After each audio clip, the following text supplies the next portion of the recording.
It was on January 25th, 1915, that the first coast-to-coast telephone call was made. Before that time, you could send telegraph messages, but the on-off signals of Morse code were simple.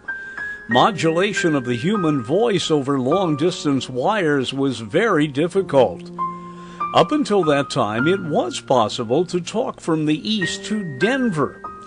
It was only with improvements in repeaters and amplifiers that the phone company bridged the gap between Denver and San Francisco, and the final connection was made in Wendover, Utah. Most of the telephone lines simply followed the right-of-way of the original telegraph lines, and most of those ran beside railroads. The first coast-to-coast telephone call coincided with the opening of the Panama Pacific International Exposition in San Francisco to show the rebirth of that city less than a decade after the Great Earthquake. And the first words spoken across the country were, "Mr. Watson, come here, I want you." Now wait a minute.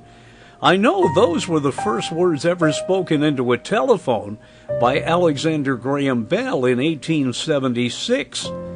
But Alexander Graham Bell spoke them again on this date in 1915 when he made that first call to San Francisco. And the man who received the call was Thomas Watson, his old assistant. I'm Dennis Daly.